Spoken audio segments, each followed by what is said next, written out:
భద్రాద్రి కొత్తగూడెం జిల్లా స్వరావుపేటలో ఉద్రిక్తత చోటు చేసుకుంది. దానికి సంబంధించిన బ్రేకింగ్ న్యూస్ చూస్తున్నాం. ప్రసన్న మృతితో భర్త నరేష్ పై దాడికి పాల్పడ్డారు. రాజమండ్రి నుంచి మృతదేహాన్ని అశ్వారావుపేటకు తీసుకురాగానే నరేష్ పై దాడి చేశారు ప్రసన్న బంధువులు. నరేష్ కారణంగానే ప్రసన్న చనిపోయిందని ఆగ్రహం వ్యక్తం చేశారు. నరేష్ ను కఠినంగా శిక్షించాలని రోడ్డుపై బైఠాయించారు.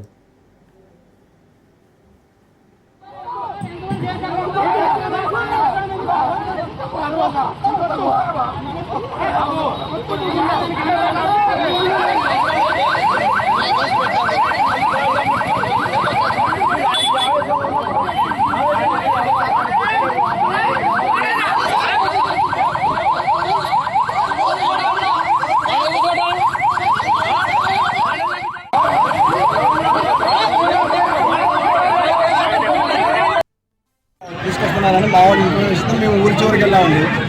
అంబులెన్స్ అడ్డగించి అక్కడ మేము రాష్ట్రంలో చేస్తుంటే పోలీస్ వెహికల్లో బంధువు బావ దాసా శ్రీనివాస ఆయన వేసుకొచ్చి వెహికల్ మాకు అడ్డం తిరిగి మా మీద లాఠీ చార్జ్ అయిపోయినా పోలీస్ అని మేము అనుకోని మేము తప్పుకున్నాం.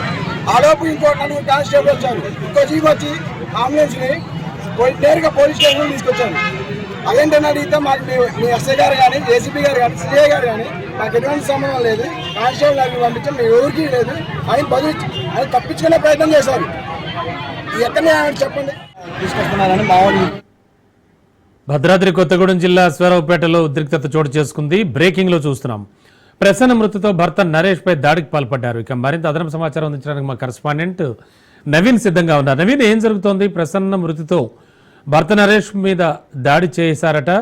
అండ్ ఆల్రెడీ రాజమండ్రి నుంచి మృతదేహాన్ని అశ్వారావుపేటకు తీసుకువచ్చిన వెంటనే నరేష్ పై దాడి చేశారంటున్నారు. ప్రస్తుతం సిచ్యువేషన్ ఏంటి?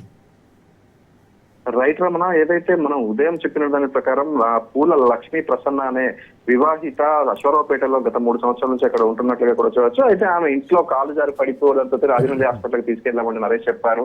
అయితే వీళ్ళ లక్ష్మీ ప్రసన్న తల్లిదండ్రులు అక్కడికి వెళ్ళి అదేవిధంగా వారి బంధువులు కూడా ఆమె చూసి ఇది సాధారణ అంటే చనిపోలేదు, ఈయన కొన్ని రోజులుగా తిండి పెట్టకుండా తను చంపేశాడంటూ కూడా వీరు పోలీస్ కంప్లైంట్ ఇచ్చినట్లుగా కూడా చూడవచ్చు. అయితే ఈ నేపథ్యంలో రాజమండ్రిలో మృతి చెందినటువంటి లక్ష్మీ ప్రసన్న మృతదేహాన్ని ఇటు అశ్వారావుపేట తీసుకురావడంతో అక్కడ ఒక ఉద్రిక్త పరిస్థితి అయితే చోటు చేసుకున్నట్లుగా కూడా మనం చూడవచ్చు. ఈ ఏదైతే అంబులెన్స్ లో ఉన్నటువంటి నరేష్ పై లక్ష్మీ ప్రసన్న బంధువులందరూ కూడా ఒకసారిగా దాడి చేశారు. అదేవిధంగా నరేష్ బావ సీను అనే వ్యక్తి పోలీస్ వాహనం తీసుకొని రావడాన్ని అంటే ఆ పోలీస్ వాహనాన్ని చుట్టుముట్టి అసలు ఆ వ్యక్తికి పోలీస్ వాహనం ఎలా ఇస్తారంటూ కూడా వీరు ప్రశ్నించిన పరిస్థితి కూడా అక్కడ తలెత్తినట్లుగా కూడా చూడొచ్చు. అయితే ఈ వీరి బంధువులందరూ కూడా అక్కడికి చేరుకొని ఇటు నరేష్ కావచ్చు, లేకపోతే వారు నరేష్ నరేష్ బంధువులు అయినటువంటి వారిపై దాడికి దిగడంతో పోలీసులందరూ కూడా అలర్ట్ అయినట్లుగా కూడా చూడొచ్చు.